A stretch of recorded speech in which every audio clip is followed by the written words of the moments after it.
Good morning, friends. We need to start our class for day 5. In the last class, we were dealing with chapter 4, in which we were dealing about various cost management techniques. And I think the last session we stopped with Pareto analysis of 80-20 rule and its applications in the costing system, right? Okay, so that is where we stopped in the last class. Now, in chapter number 4, we have a small topic pending, that is environmental management accounting, or shortly known as EMA. Basically, it is a theory topic. Of course, it may be asked as a part of your case study, but basically you don't have any problem type or computation type areas in EMA or environmental management accounting, but purely based on the concepts. You will have to apply these concepts of EMA in your case studies. Now, this particular portion, I am keeping it for pending because this is a very small topic and we have one small case study also in that. Okay, so I don't want to spend this morning time for that topic. Rather, we will start with a new chapter, and whenever we get time on that, I will come back to this particular area. Okay, so right now in the morning session, we are going to start with a new chapter, that is chapter number 7, pricing decision. I had already shared the class material as well as I have given you the institute material. I have sent you the institute material today morning by email. Now, one point I would like to stress upon here is, now from chapter 6 onwards, chapter 4 is over except for that part, and the previous chapters we have left maybe 3 case problems I have left out. I know I will come back to that.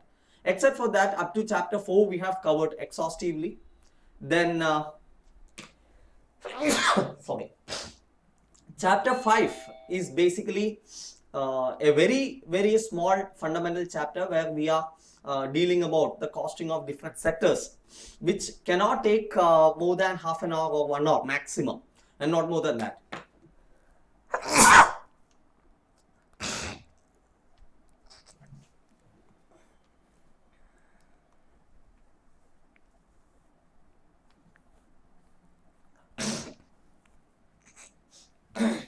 Sorry.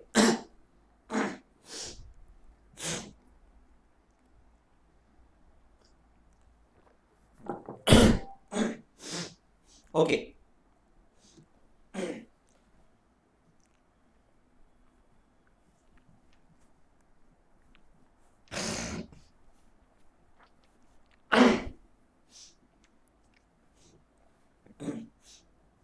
Okay, so that is chapter number 5. Now again, chapter 5 we are not dealing now because from the exam perspective it doesn't have any relevance at all.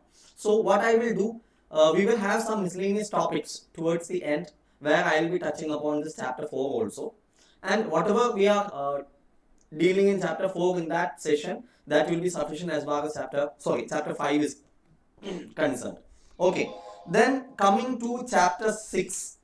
Chapter 6 is a decision making, and chapter 7 is pricing decision. If you remember the syllabus which we discussed in the first session, this constitutes, this chapter 6 and chapter 7, it forms part of part 2 of section A of your syllabus. Okay, from costing perspective, chapter 6, that is decision making, and chapter 7, that is pricing decision, both chapters are interlinked in very much manner. These two topics form part of the traditional accounting or cost management paper or cost accounting syllabus. Now, if you see the AMA syllabus, the chapter 6,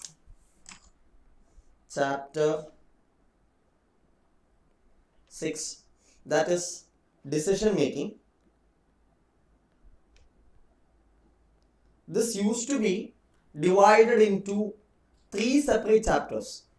Okay, even though it was given as a single chapter in your institute study material of AMA, for all practical purposes this chapter could have divided into three portions. That is, one is the CVP analysis and marginal costing basics.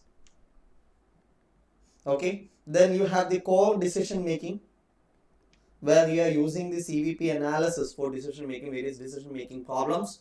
And the last one was relevant cost concepts. Relevant cost. Okay, so this was as per AMA of all the syllabus.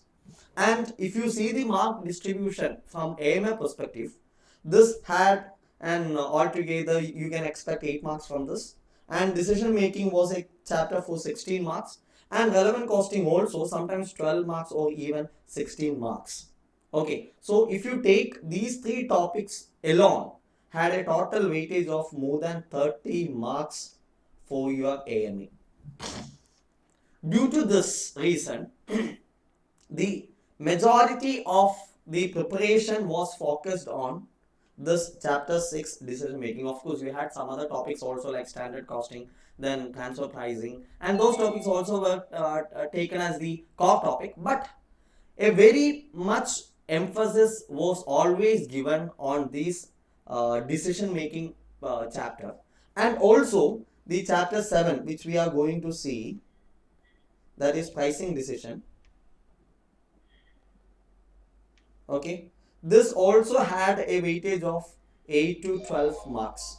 Okay, so altogether these two chapters alone will constitute about 40 marks for your previous syllabus. So naturally what will happen?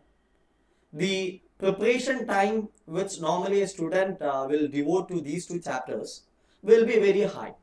Okay, and I can tell you, normally even when I used to take classes for AME, I will start with chapter 6 alone, because that is the entry topic between your IPCC and your CA final. I will start with CVP analysis, then I will move to the decision making, then I will move to the relevant costing. That is what I used to do in AME. Okay, and this itself used to take say 3 to 4 days, full days for completing this particular chapter. After that, I will go to the pricing decision, etc., etc. Okay, and that was very much needed also. But now when we come to the new syllabus, the weightage of chapter 6 and chapter 7 together was drastically reduced to 15 to 20 marks. See the difference. Earlier, it used to be 30 to 40 marks, and sometimes even up to 50% marks were using the concepts of these decision making and pricing decisions. Okay, whereas coming to this particular syllabus, the mark has been almost it has reduced to 50% or even over than 50%. But what about the content of these two chapters? Is there any change? Practically no. Okay, so on one side, chapter 6 and chapter 7, these are the traditional topic. Okay, so when it becomes a traditional topic, what is the problem with that? These topics will have a wide variety of problems. Okay, numerous varieties of problems you can find from decision making as well as from pricing decision. Pricing decision, I would say it is an extension of the decision making chapter. Okay, so numerous types of problems. If you take the previous practice manual, institute practice manual for previous syllabus or all syllabus, you can find out at least say 60 to 70 problems from these two chapters alone. Illustrations I am talking about. But while coming to this new syllabus, the mark was reduced to 50%, say 15 to 20 marks maximum, but the content or the concepts, it could not be reduced. So the problem is, you will have to learn the same concepts which you used to learn in your all syllabus for a lower mark or for a 50% of weightage which you had in the previous syllabus. So naturally what will happen is, when you prepare for these topics or traditional topics, we have standard costing and other budgetary control also in this category. But then when you focus or prepare for these two chapters, you have to be very careful about your time. You can't spend 40-50% of your entire time for this 15-20 marks alone. Clear? So that is not advised. So what you can do is, you will have to restrict your preparation time in such a manner that you are spending only so much time which is in proportions to the mark allotted.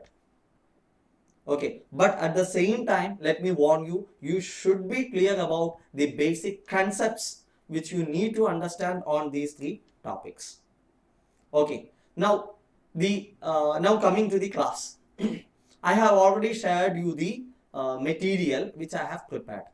Now the chapter 6 material I have divided into three sections, that is 6a, then 6b and 6c. Okay, and chapter 7 there is only one section, chapter 7, but if you compare the content of my material and the content what is given in the institute study material is not even 30 to 40% of what I have given in my material.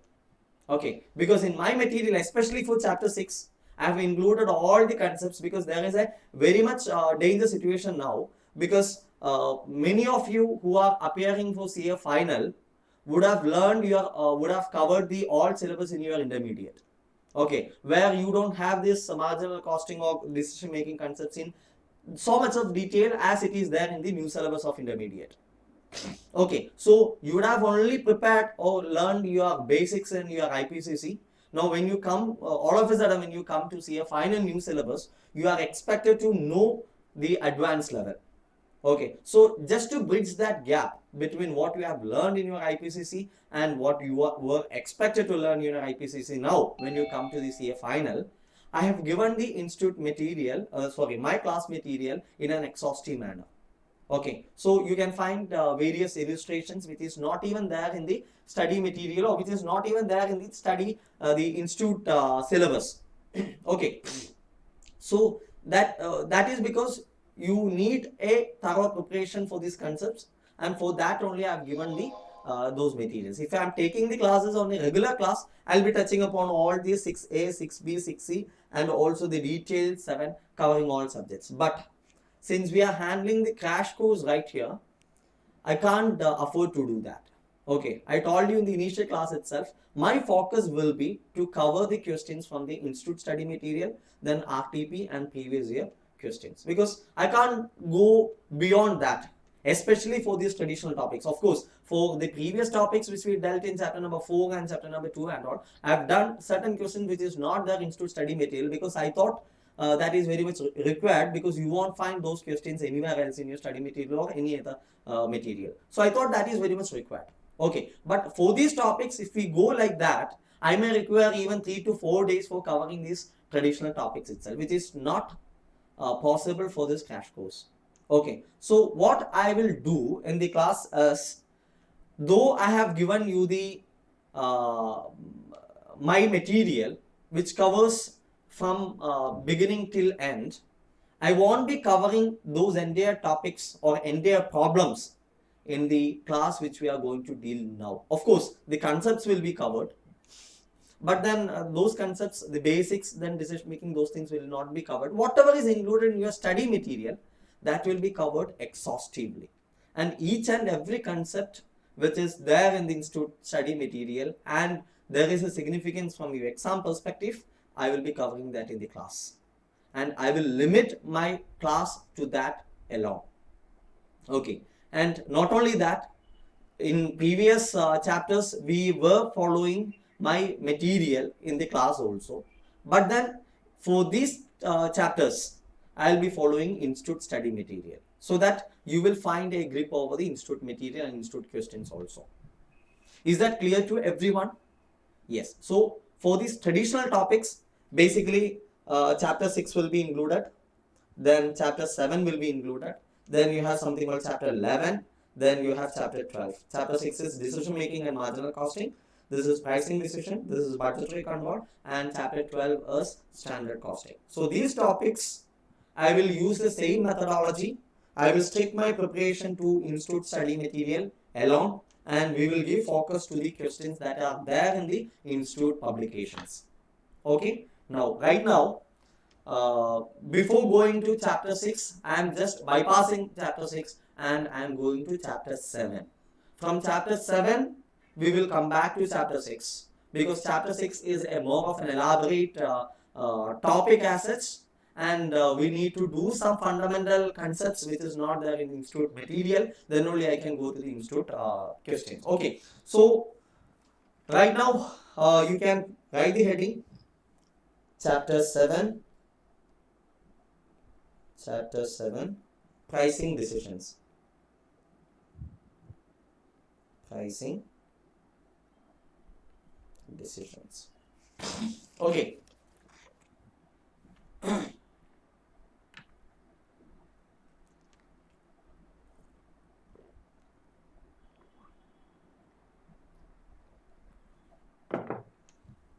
I hope the institute study material is also open along with this. I have also opened this. Okay. Now in chapter 7, you can write the first heading, theory of price. Theory of price. Okay, friends, now let us first deal about the objective of this chapter. Okay. Now, we have already seen in the previous sessions, the objective of any business is what? To maximize profits. Am I right? Maximize profits. Now, in the previous sessions, we saw that wherever there is price maximization, whatever strategy the company is adopting, those strategies have to be sustainable in the long term.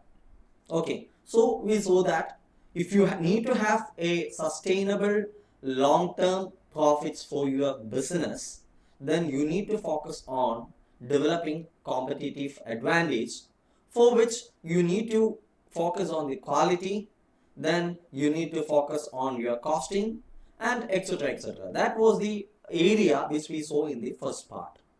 Okay, strategic cost management. Now coming here, what we are going to do is we are focusing on how to take decisions in strategic cost management, or using the strategic cost management concepts. Okay, so decision making is what we are going to see in this section. Basically, in this chapter, we will be dealing about pricing decisions, or the way various strategic decisions with respect to the pricing of the products is going to affect the objective of your business.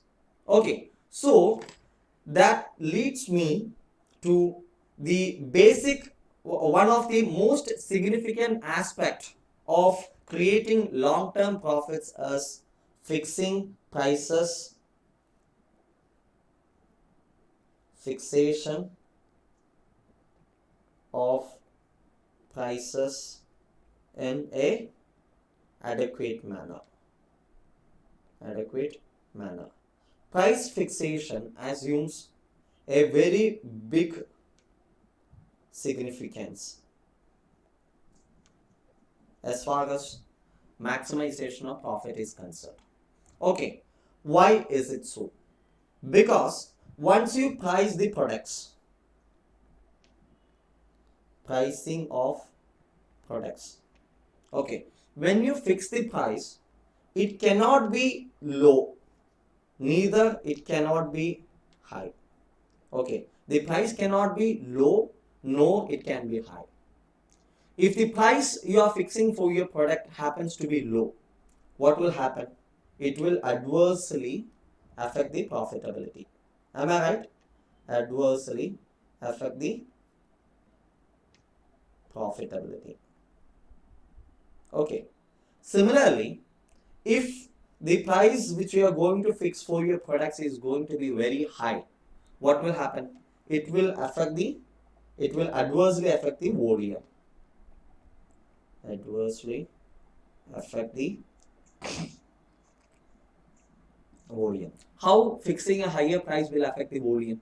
If your product is priced in a very high manner, people will find it non-affordable. So naturally what will happen? The number of persons who are ready to or who are willing to buy your products will be low. So naturally the volume of your sales will be affected or adversely affected. Okay, so to as a via media, what should be your objective? Your objective should be the price fixed should be what? Should be an optimum price.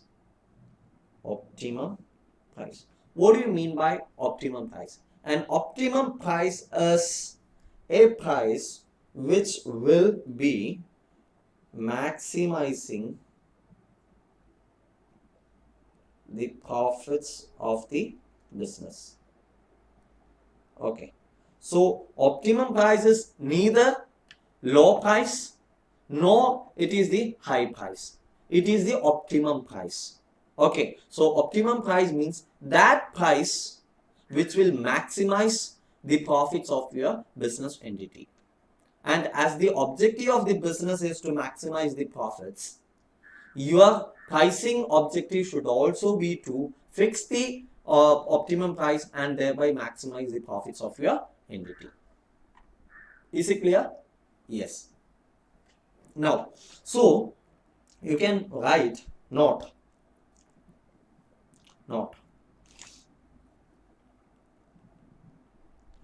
the objective of any pricing decision and associated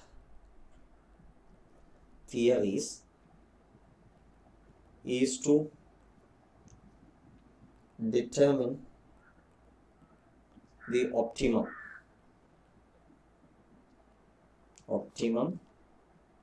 price. I can use the term optimum selling price to determine the optimum selling price of the products. Okay. Now, meaning of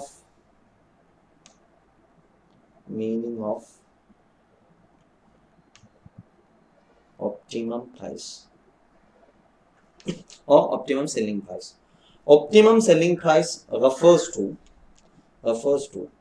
the price at which the profits of the entity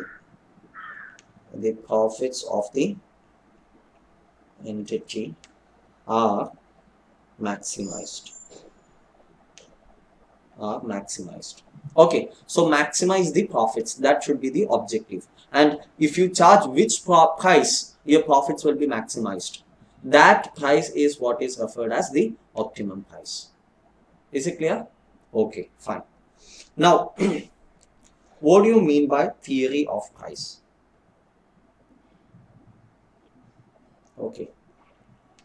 Theory of price is a holistic theory. Okay, it is not a single theory. It contains lot of methods and strategies. Okay, it is a holistic theory which advocates means the theory says advocates fixation of optimum selling price. Okay, optimum selling price. Okay, what optimum selling price means? At which the profits are maximized. Okay, so the theory of price focuses on two aspects. Okay, that is aspect number 1. Okay, determination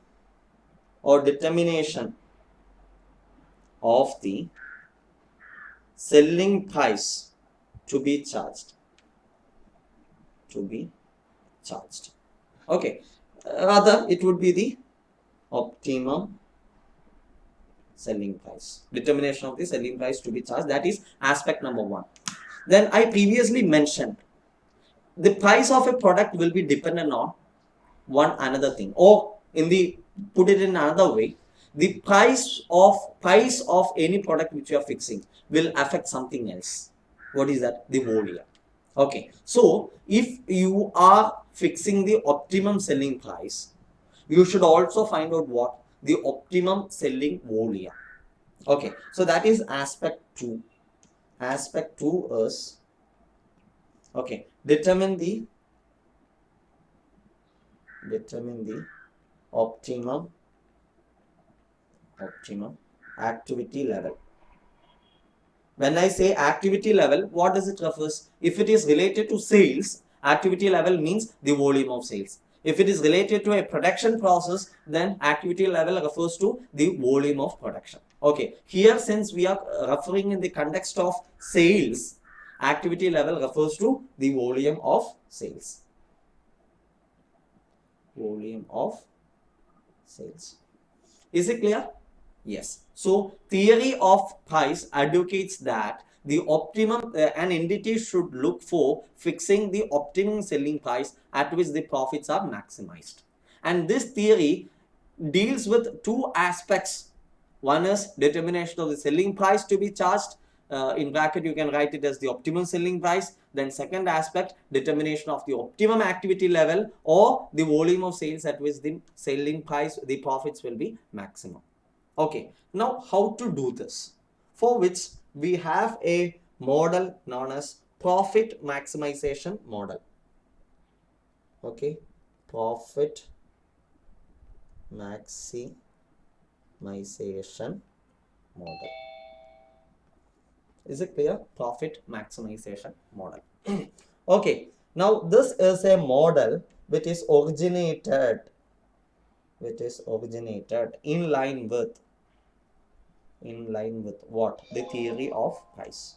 With theory of price. So naturally, the objective of the price maximization model, the objective will be on two folds. One is determination of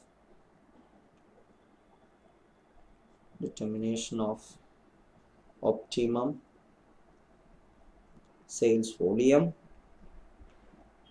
and determination of optimum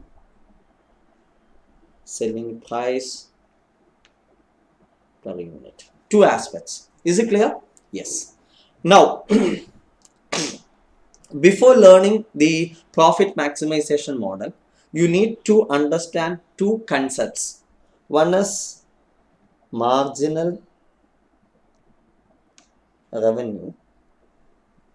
Okay. The other one is marginal cost. Marginal revenue and marginal cost. What do you mean by marginal revenue and what do you mean by marginal cost? We will see that with the help of an example. Okay, so an example we will take.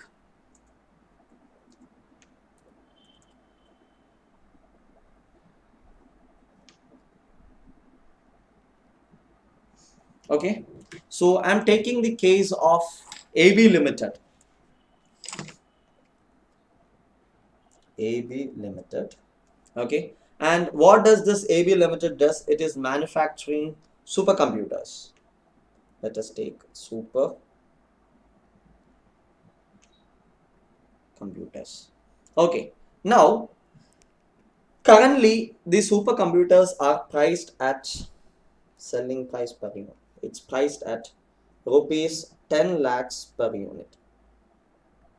Okay, follow this example. It is priced at rupees 10 lakhs per unit.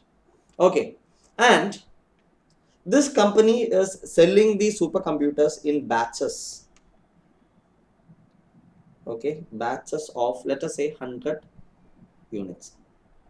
Okay, so the first batch is sold at or can be sold at rupees 10 lakhs per unit.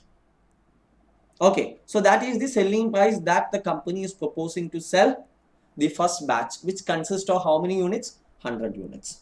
Okay, now obviously there is a theory between the selling price and sales volume, where it states that if you want to increase the sales volume, what you will have to do? You will have to reduce the selling price.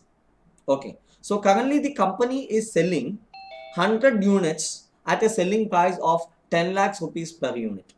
And if the company wants to sell one more batch, that means the total sales it wants to increase from 100 to 200, what it will have to do? It will have to reduce the selling price. Am I right? Reduce the selling price. Okay, now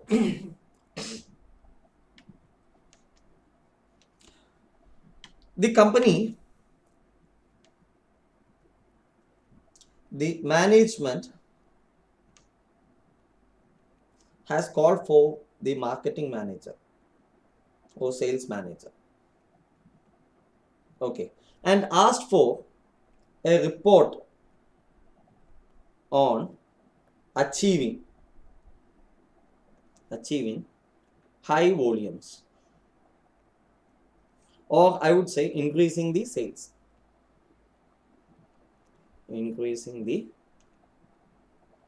volume.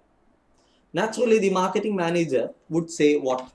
The marketing manager said that if the company wants to increase the sales volume, what it has to do? It has to reduce the selling price per unit. Okay, and this fellow has come out with a schedule stating what would be the expected sales volume for various selling prices. Okay, now let's see what is his schedule. Okay, so you can write a table. Okay, this table should be having 5 columns. Okay, now so first I'm writing heading schedule of sales volume and expected selling price per unit. Schedule of sales volume and expected selling price per unit. Okay, now the first column, let it be number of units. Okay, in bracket you can write in batches of 100 units. Means each unit will refer to each batch, and each batch will contain 100 units. Okay, now associated selling price per unit or per computer. Okay, so naturally what will happen? You can find out the total revenue. Okay, for the time being you need only this much columns. You have to write a bit more also, 1 or 2 columns also after this. Okay, now what schedule did the marketing manager give the company? Okay, the first batch, it can sell at what rate? 10 lakhs per unit. So naturally what will be the total revenue?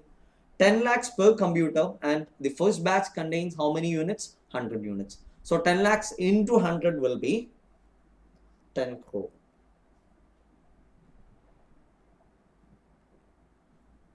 Is it clear? Okay, now marketing manager wants to increase the sales by one more batch, that is from 100 units to 200 units. Naturally what you will have to do? You will have to reduce the selling price. Now let me ask you friends, if the company wants to increase the volume and the company wants to reduce the selling price for that, is it sufficient that they reduce the selling price for the second batch alone? Is it possible to reduce the selling price of the second batch alone and to achieve a higher volume? No, that is not possible. Because see, any such analysis will be done at the planning stage. Okay, not that the moment the company has sold 100 units, now there is so much time left for the company. Now, okay, let us think about selling more. No, that is not the ideology. Okay, we will be standing at the what stage? The planning stage, where the management will be thinking about various options, and one option would be the sales of volume to be budgeted, forecasted, and the associated selling price. So mind you, these analysis will be done at the planning stage itself. Okay, so when the company, the marketing manager says that if they have to sell the second batch, it has to reduce the selling price from 10 lakhs to, let us say, 9 lakh 50,000. 9 lakh 50,000.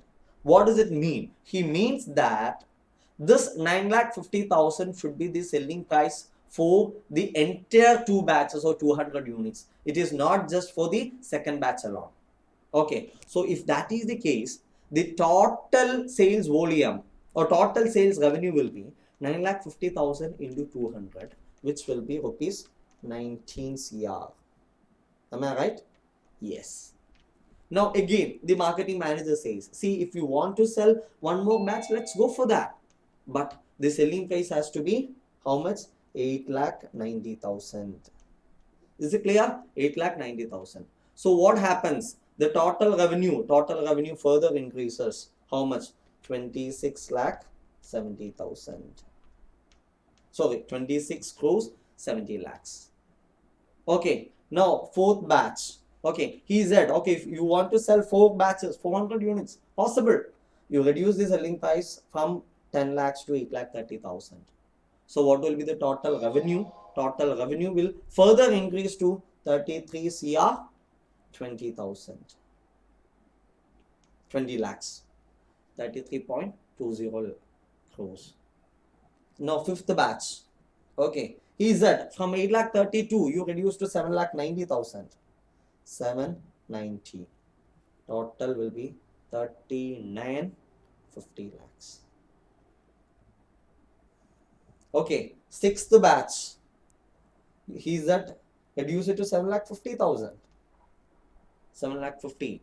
Total will be 45 lakhs. Okay, next, seventh one. 7 lakh 10. Okay, what happens is 49 lakh 70,000.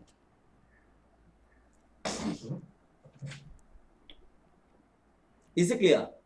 Okay, this is the schedule what he has given. Now, next is, if you were selling one batch, the company would have earned how much revenue? The revenue would be 10 crore. Okay, that is for 100 units, 10 crore. Now, the moment you go to second batch, your total revenue increases to 19 crores. But what is happening is, your selling price is coming down for the entire units. Okay, so here, in order to take a decision, I'm going to find out what is my incremental revenue of selling the second batch. Okay, incremental revenue of selling the second batch. What is this incremental revenue means? Incremental revenue is the incremental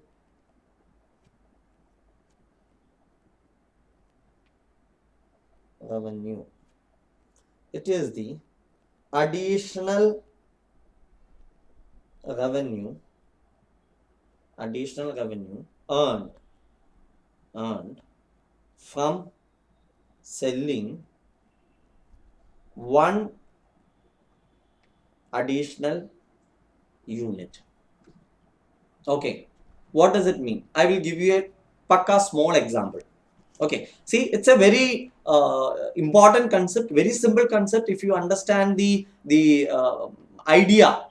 Okay, if you don't understand the idea, you will have to mug up a what you call a formula.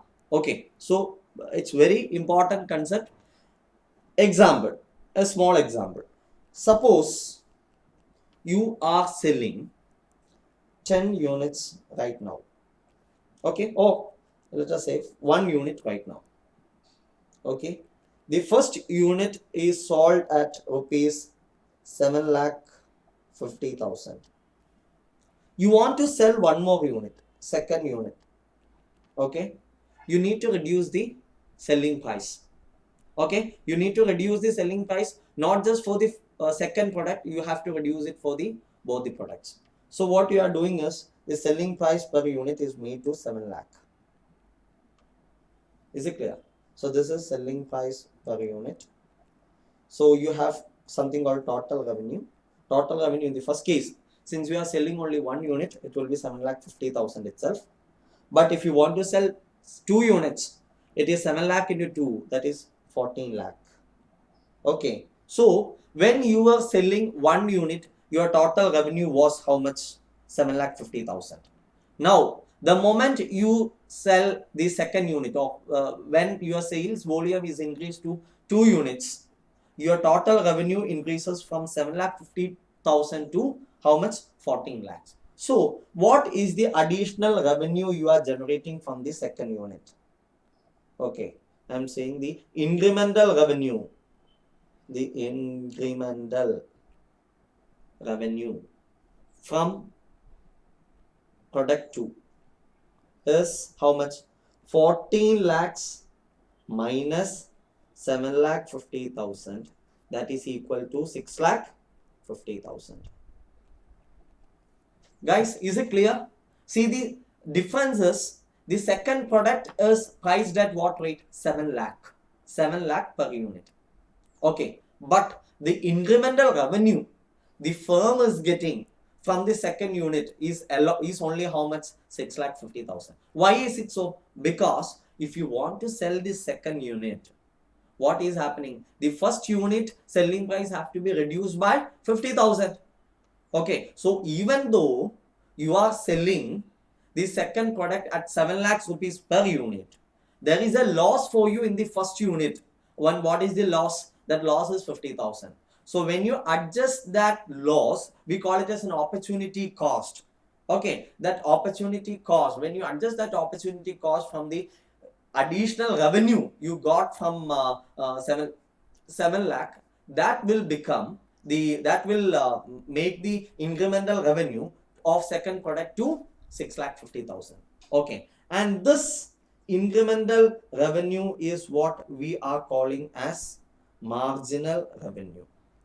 Okay, incremental revenue is otherwise known as marginal revenue.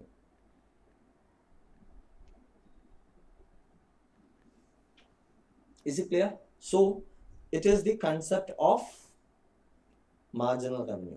Marginal revenue is nothing but the incremental revenue, the incremental total revenue earned by an entity by selling one additional unit. Okay, now I am giving you one more small example before we move to the previous example of supercomputer. I will give you some small example. Suppose you are selling currently you are selling 10 units. Okay, 10 units is being sold at, let us say, 100 rupees per unit. Okay, selling price per unit. So total revenue TR, what is TR? TR will be 1000. Okay, now you want to increase it from 10 to 15 units. Okay, and they say that if you want to sell 15 units, you need to charge how much? 99 per unit. Okay, so what will happen? 1 minute.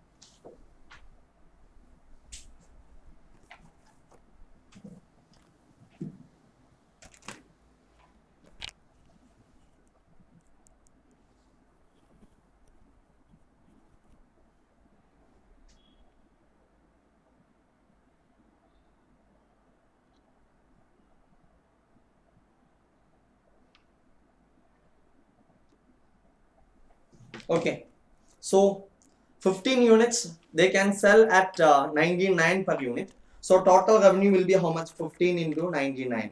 That will take you to 1485. So from 1000 to 1485.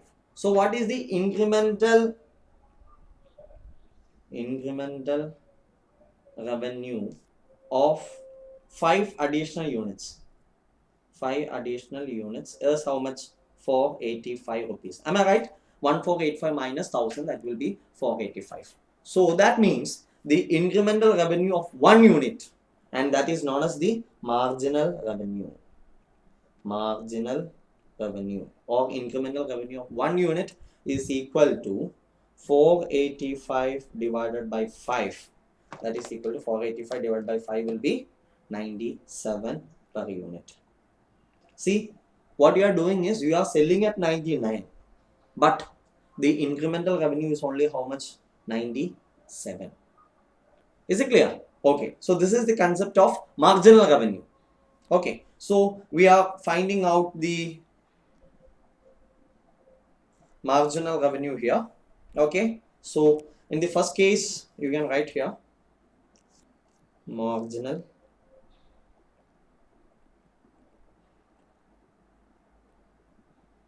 revenue. I will do the calculation here. Calculation and amount. Again, everything in rupee. Okay, this is also rupee. This is rupee. Okay, so what's happening here? In the first case, there is no marginal revenue. I'm not writing anything against that, but because that is not relevant. The selling price per unit will itself act as the marginal revenue. Okay, so second, what's happening is, second, when you sell the second batch, your total revenue is increasing from 10 crores to 19 CR. So the marginal revenue, how will you compute the marginal revenue? The marginal revenue can be computed as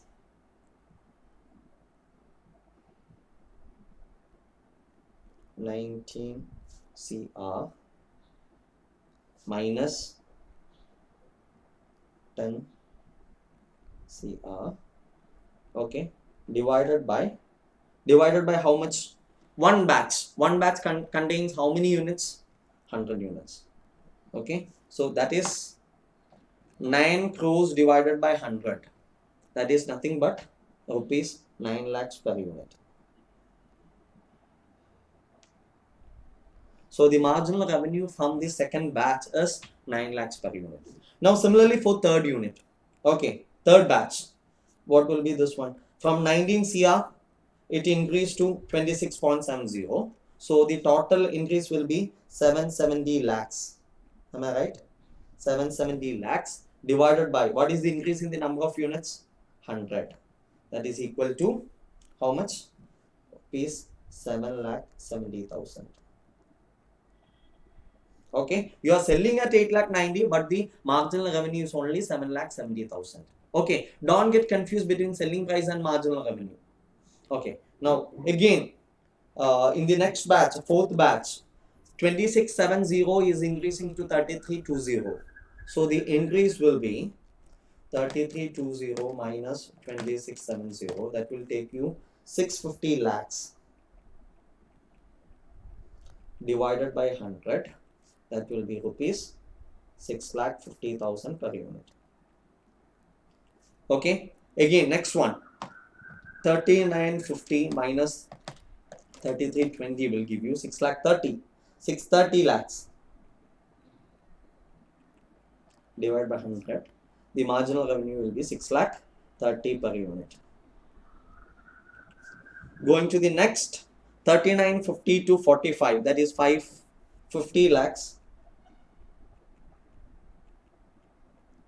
divided by 100 will give you 5,50,000. Okay, next it is 470 lakhs divided by 100, so that will give you 4,70,000 per unit. Okay, so marginal revenue is the additional revenue you are generating by selling one additional unit. Okay, so for each additional unit the entity is selling in the second batch, it is getting how much additional revenue? 9 lakhs additional revenue. For each unit it is selling in third batch, it is getting 7,70,000 per unit. For each unit it is selling in fourth batch, the entity is getting 6,50,000 per unit as the marginal revenue. Similarly, fifth batch 6,30,000, sixth batch 5,50,000, and seventh batch 4,70,000.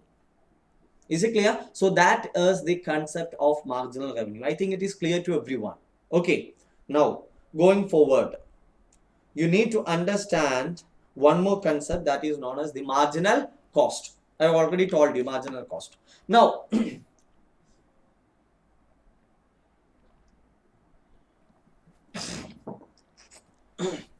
the duty of the marketing manager is over. Marketing manager has given this statement, and he told this is what the selling price and this is how much you can sell. You can sell at each this one. Okay, so that is over. Now going one step further, what will the management do? The management wants to take decision based on the profit. Okay, not just alone the revenue. Now what the marketing manager is given, he has given only the revenue details, increase in revenue by increasing the volume. Now if you want to increase the revenue, there will be increase the volume, there will be consequential impact on the cost also, the production cost. The production cost may increase or decrease or whatever may happen. Am I right? Yes. So what the company will do, the company will call the production manager or production controller, whatever name you are calling, the management will call him, and he will share, the management will share the plan proposed by the marketing manager to the production, and he will ask his opinion. Is it possible? What will be the cost implications of this proposal? Okay, so the production manager has to come out with a cost statement stating what is the additional cost which we are going to incur if you increase the current production of one batch to two batch, three batch, four batch, five batch, six batch, and seventh batch.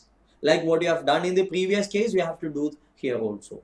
Is it clear? Okay, so the production manager has come out with a schedule of cost. Now here let me ask you, in marginal costing you have learned a fundamental principle where whenever there is an increase in the production or activity level or volume of activity, how does the cost behave? Marginal costing says the fixed cost will remain fixed and the variable cost will change in proportion to the increase in the volume by a constant amount. Am I right? And that is why we had a principle known as the variable cost per unit will always remain constant. Okay? And the fixed cost will also remain constant for a given activity level. Am I right? That is the fundamental concept we have used for marginal costing. But that will hold good in in majority of the cases. But let me tell you, that principle is only a principle. Okay, it need not be so in the actual scenario. In the actual scenario, whenever there is increase in the production, increase in the activity level, variable cost may also change. Variable cost also may change. I'm not saying that it should change. It may change. How? Because when you increase the volume, you are increasing your production also, your purchase also, raw material purchase also. Naturally, what will happen? You may be negotiating with your supplier. Am I right? And the supplier may be willing to give you an additional discount for excess quality what you are purchasing. So naturally, what will happen?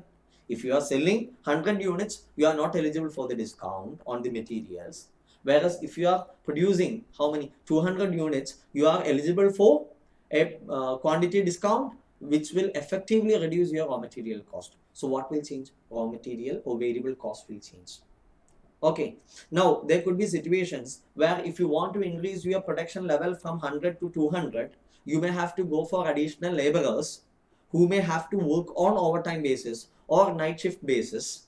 Okay, so naturally what might happen, you may pay overtime payable, or since they are working in the night shift, you may have to pay a higher wage, which may affect what also, which may affect the labor cost also. Is it clear? So the proposition that the variable cost per unit will change constant throughout the given activity level is only a hypothetical situation which is subject to change from case to case. I'm not saying that it will not remain constant, but it may change in certain scenarios. Okay, so from your problem perspective, if there is no mention about changes in cost, okay, what you have to do, you have to say that variable cost per unit will remain constant, and therefore the only cost that is going to increase when your production increases is the variable cost, because fixed cost is remaining fixed. Okay, so your marginal cost will be equal to your variable cost. Okay, I will come to that later. I will give you a note also. But many cases, variable cost per unit may not remain constant, due to which there may be a change in the cost structure also. Is it clear? Okay. So now let us see what the production controller or production manager has given. Okay. So statement of cost.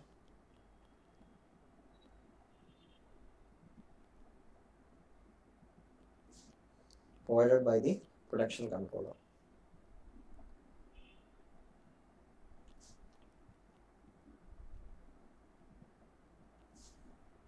Okay. How is it? Again, I'm writing number of units. Okay. Now total cost of production. Total cost of production. Then average cost per unit. Okay. Then you have the incremental cost. Okay, I'm using here the terminology of incremental cost only. Here I have used the word marginal revenue. Okay, so marginal revenue and incremental revenue, the difference we have seen. Okay, incremental revenue is nothing but an additional revenue which you are earning from additional production. So if you are producing 100 units additional production, incremental revenue means the total revenue from that 100 units, 100 additional units. Whereas marginal revenue will always be limited to one unit, one additional unit, or one additional batch, or one additional lot.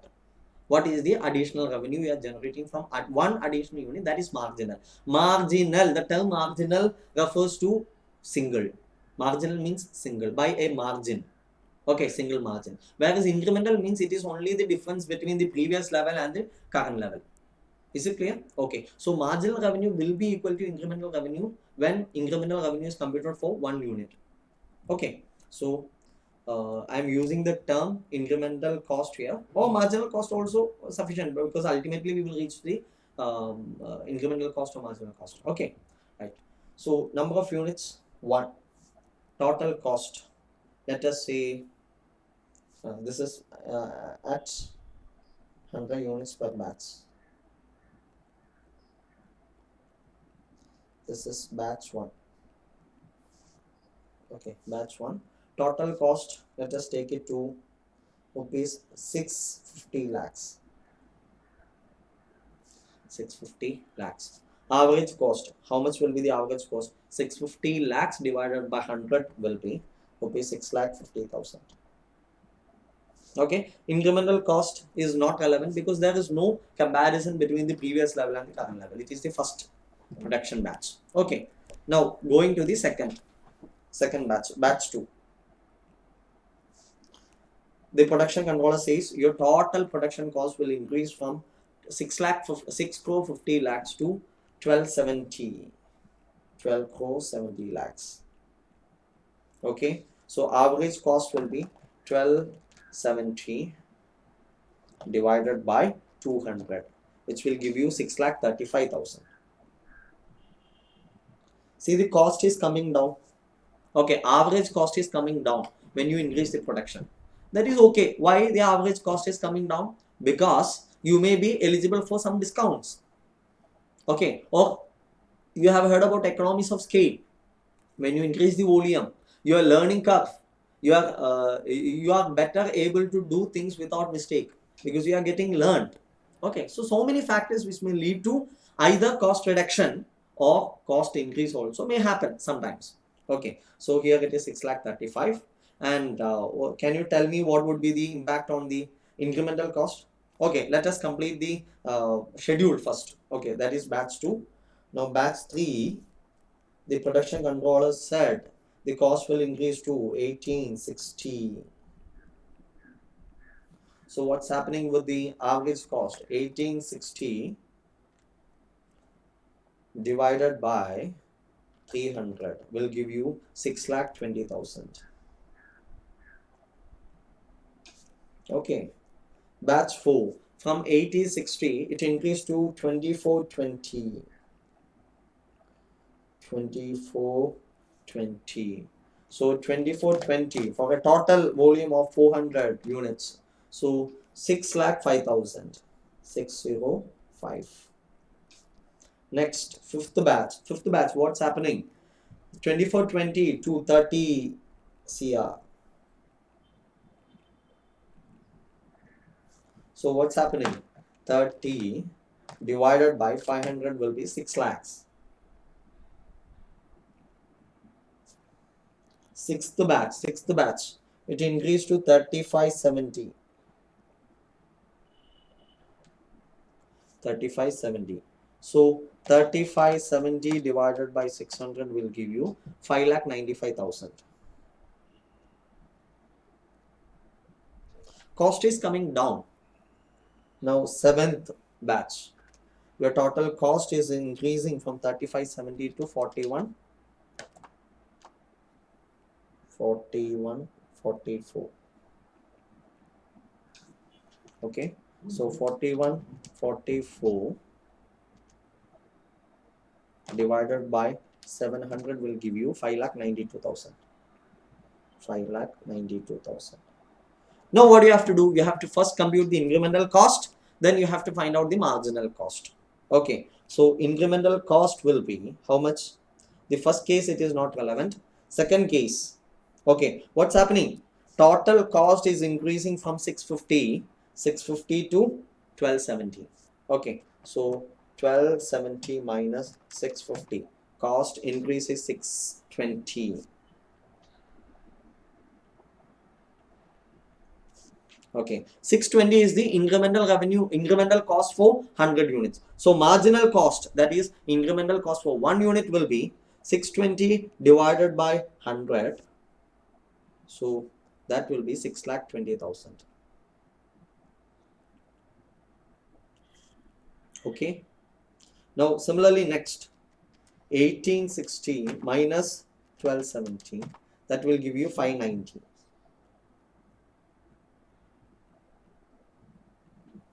Divided by 100 will be 5,90,000. Okay. Next, fourth one, from 1862 it increased to 2420. So 560. Okay. So here it will be 5,90,000. 5,60,000. This is 5,90,000. This is 5,60,000. Next is 2420 to 30 will be 580. So here it will be 5,80,000. Okay. Now here from 30 to 3570. So 570 divided by 100 will give you 5,70,000. Next, 3570 has increased to 4144. That is 574 lakhs. Divided by 100 will be 5,74,000. See, when it comes to here, okay, is it clear? So this is the marginal cost. Are you following? Are you following? So the production manager has given you the the statement of cost for each of these batches. Now the management has to take a call as to what, whether it should increase the existing production of one batch, then if it is to be increased, how many batches it has to produce and what rate it has to sell. Okay, so how to take a decision? You will take the decision based on what? Based on the profitability. Is it clear? Based on the profitability. Okay, so you can write decision making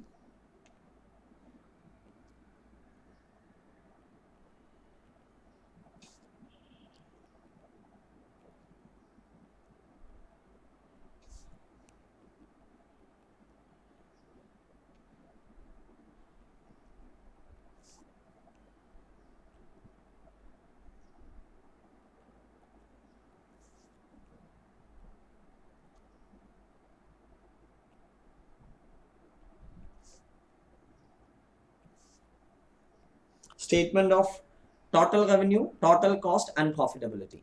Okay, so you can write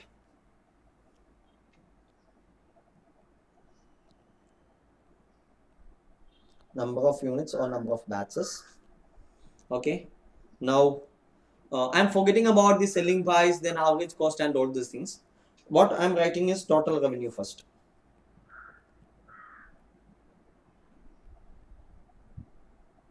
That is total revenue TR. Then total cost or TC. Okay, then profit. What is profit? TR minus TC. Okay, then I'm also writing the marginal revenue.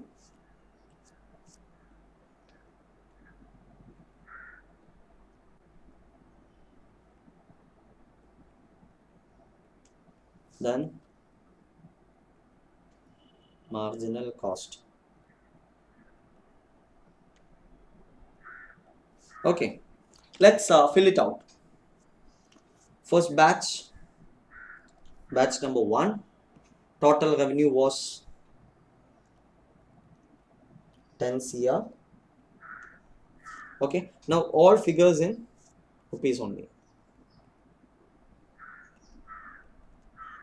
Okay, what's happening here? 10 CR.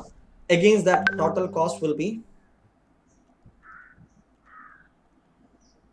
650. So 10 minus 650, that will give you 350. Am I right?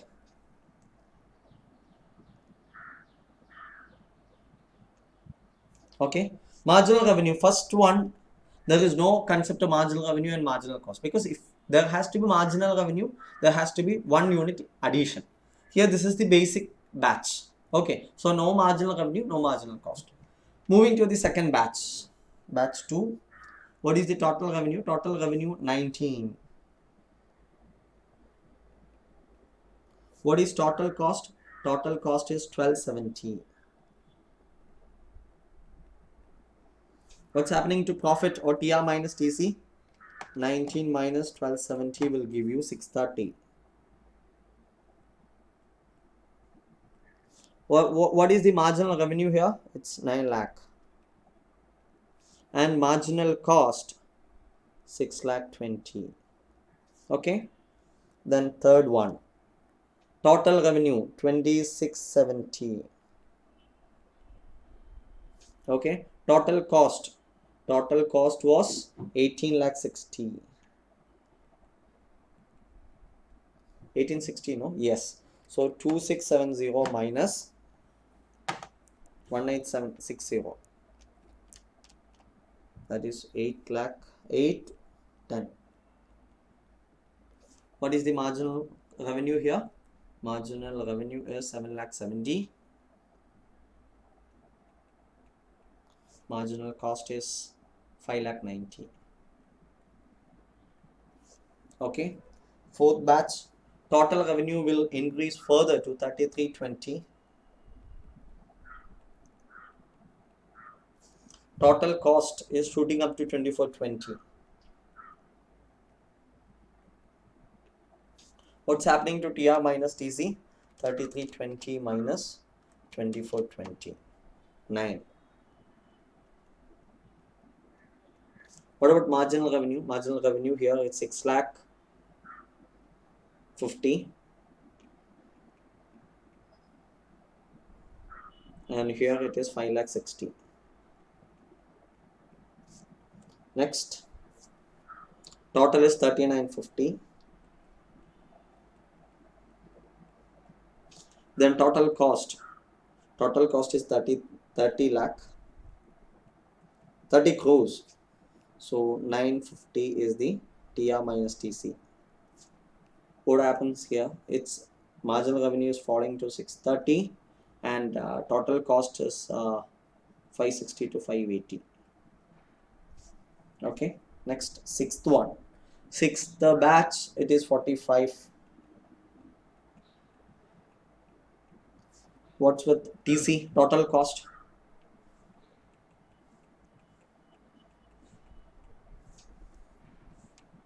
$45 minus 35.7 will be 9.3.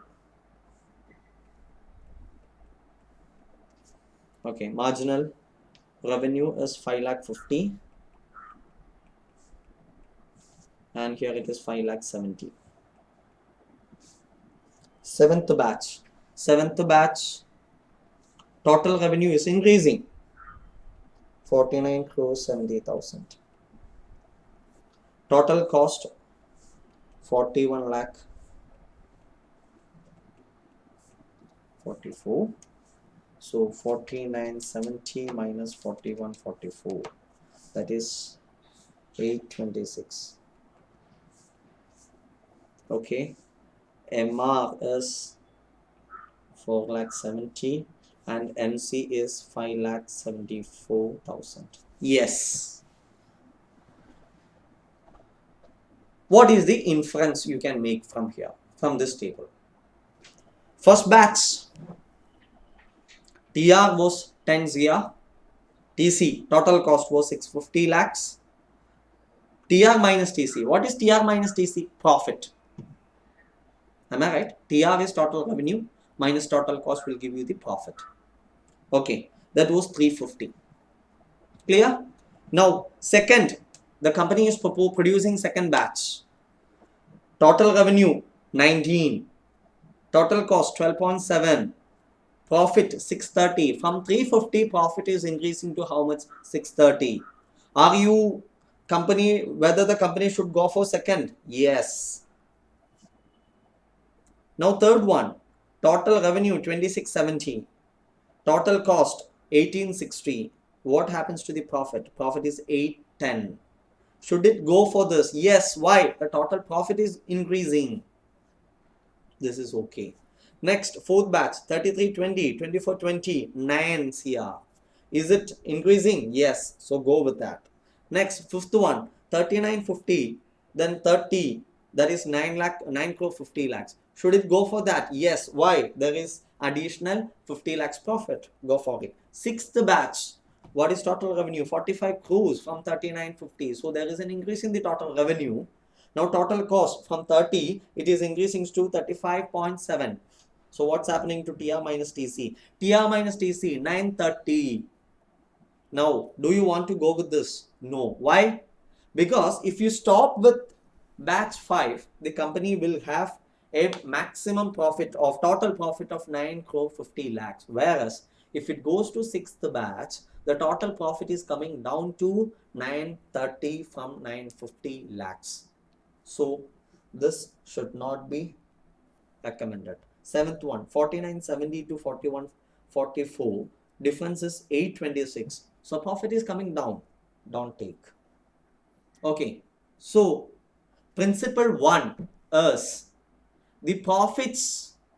The company should look for the production level and the selling price at which the profit is maximum. The profit will be maximum when the difference between TR and TC is maximum. Very simple concept. Am I right? TR minus TC means what? The profit. So when the profit is maximum, the difference between TR and TC will be maximum. So that is principle number 1. Okay, the profit will be maximum when the total difference between TR and TC will be maximum. That is one thing. Now let us scan through the marginal cost and marginal revenue. What's happening here? First one, there is no marginal cost, marginal revenue. Leave it. Second, what is the marginal revenue? 9 lakhs. Marginal cost 6 lakh 20. So MR is greater than MC. What is your decision here? You continue with the production. Okay, third batch, MR is 7 lakh 70 and MC is 5 lakh 90, higher. Again, you go for it. Next, 650 and 560, go for it. Your profit is increasing. Next, what's happening? 630, 580. Okay, again you go for it. Why? Your profit is increasing from 9 to 9.5. Now next 550. 550 is what? MR. And what is MC? 570. Means when you increase your production from 5th batch to 6th batch, for each additional unit you are getting an additional revenue of 5,50,000. Whereas for each additional unit produced, you are incurring an additional cost of 5,70,000. Naturally, what will happen? There is an incremental loss of 20,000 per unit produced, which will be taken from your previous profits. So your total previous profits is coming down. That is why 950 has come down to 930. Is it clear? Yes. Yes. You go with the 7th option. MR is 4,70,000. MC is 5,74,000. Is it advised? No. It is not advised. Okay. So you got the concept of marginal revenue. You got the concept of marginal cost. Okay. Now you have seen how to determine the optimum selling, optimum activity level and optimum selling price. Okay, right. So I am giving you this as a theory. Okay, so you can write. What did we write on this? Did we write what do you mean by marginal revenue? Yes, I gave you what do you mean by marginal revenue. Okay, or you can write once again marginal revenue.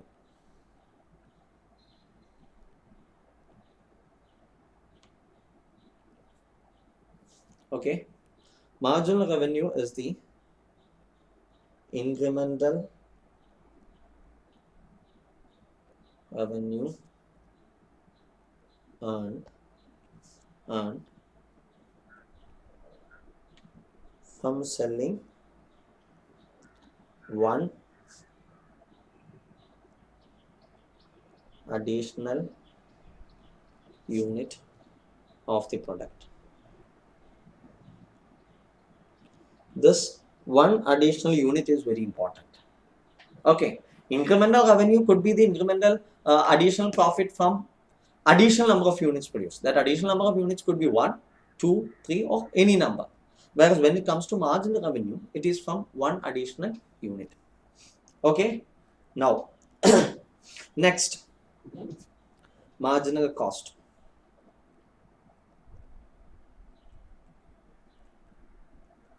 Concept of MR and MC, both are almost similar. It is the incremental cost incurred for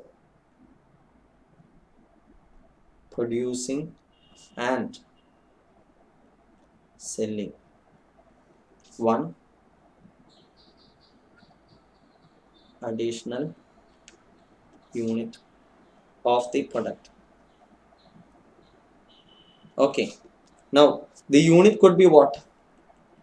Unit could be product number, that is number of products, or it could be batch, or it could be even lot.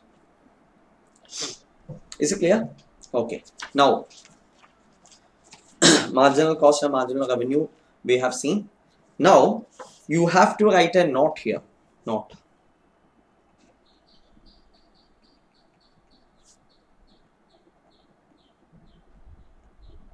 Marginal cost versus variable cost. Okay, You can write as a general principle.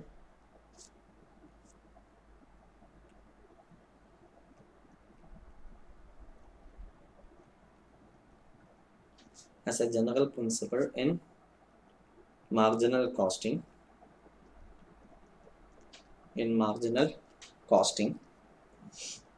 the variable cost per unit of any product will remain constant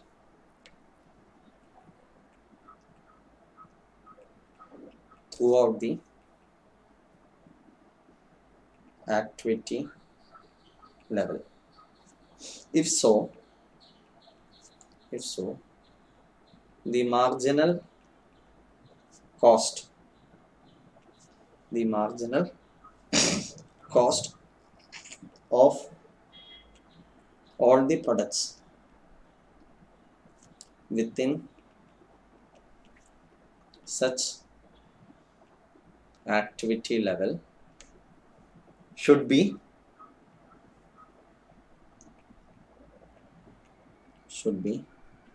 equal to its variable cost per unit.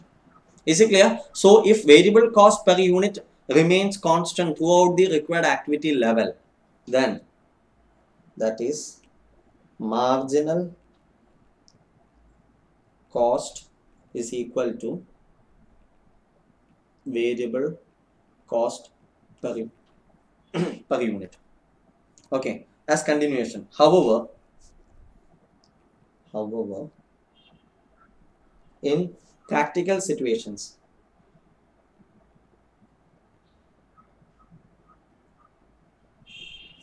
the variable cost per unit may also change.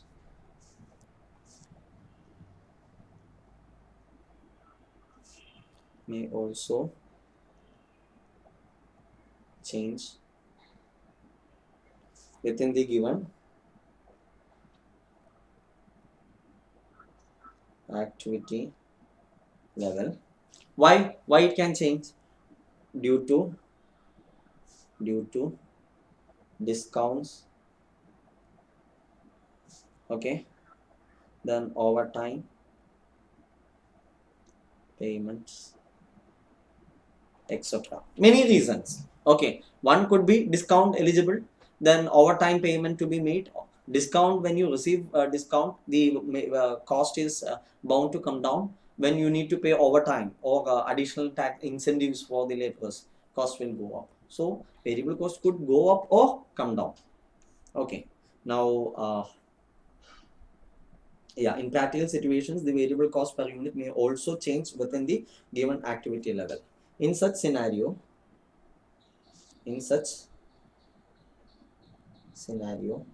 the marginal cost will not be equal to variable cost per unit, and hence to be recomputed. What should be recomputed? The marginal cost should be recomputed. Okay, next.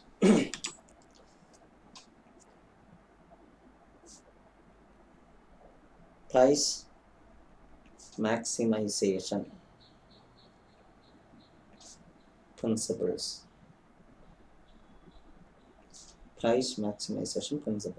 If you see, we are going in the same order as that of your institute material. Okay, we saw about the price theory, then marginal revenue we have seen. Okay, then we have seen total cost, then total revenue, then this is the marginal cost, and these things we are seeing it one by one. Okay, profit maximization model is what we are seeing, right? Okay, right.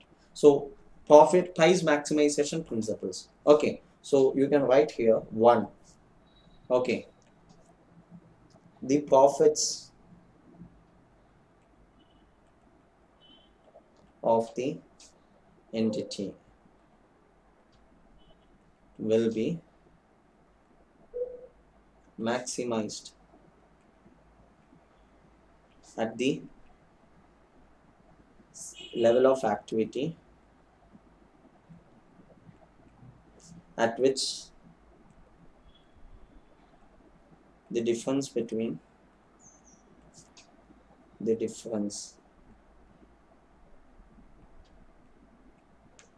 TR and TC is maximum.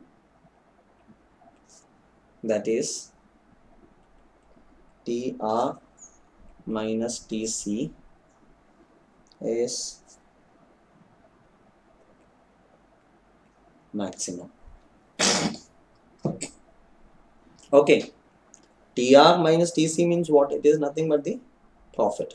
This is only from a graphical representation point of view. Okay, for practical purposes, when the profit is maximum, you go for that. Now, second principle is even more practical, is having even more practical implication. Okay, so the entity should continue the production and sales in bracket and sales until the marginal revenue, that is MR, is greater than or equal to marginal cost of MC. Okay, if MR is greater than or equal to MC, the total profits will increase. Hence, continue the production. Okay. Similarly, if MR is less than MC, here is where you need to be alerted. What will happen? Total profits will be decreasing. Okay. Hence, what do you have to do? Stop production. Stop production. Okay. So, MR greater than MC result in incremental profit or gain. This will result in increase in total profits. Okay, so the decision will be continue the production. Now, the moment MR is less than MC, it results in incremental loss. So, decrease in total profits. So, what you have to do? You have to cease the production. Stop the production. Okay. Now, the moment MR equals to MC. So what does it mean? No incremental profit or loss. So what do you have to do? It's existing profits not affected either favorably or adversely. That means the profit continues same. Okay, so what do you have to do? This one is take decision based on other factors. Okay, so if you have reached a point where MR is equal to MC, then from purely from financial perspective, we are not bothered, because that will not give you neither any increase in the existing products nor any decrease in the existing products. So whether you manufacture or not, it is break even. So you are not bothered about it. But in such situations, what you have to do, you have to consider other factors, like if you increase the production beyond that particular level, how it will affect the employee productivity, then employee quality, availability of labor, availability of materials, then capacity availability, etc. has to be seen, and based on those factors you take a decision. That's all. Is it clear? Yes. So that is option, the second principle. So two principles which you need to keep in mind is the profit will be maximized when TR minus TC is maximum. That is principle number 1. And second principle is continue production till MR becomes equal to MC, or whenever MR is greater than MC, continue production. The moment MR, marginal revenue, comes short of marginal cost, stop the production. Don't produce that particular lot. Okay. Now because that will eat out your existing profits. You may be still making profits on an overall basis, but your profit at that activity level will be, total profits at that activity level will be less than your previous profits. So that should not happen. Okay. Now when MR is equal to MC, there is no profit, no gain. It is actually a break-even point where the management has to take decisions based on other qualitative factors. Okay. Now what is the significance? Okay, significance is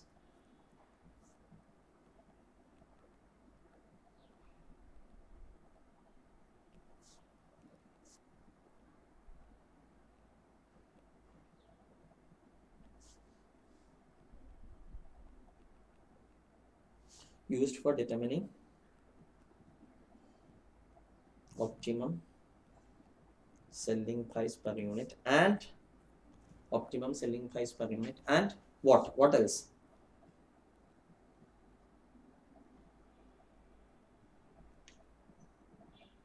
Optimum sales volume. Okay. Now is it clear to everyone? Now we are moving to the next subtopics, that is formula and profit maximization.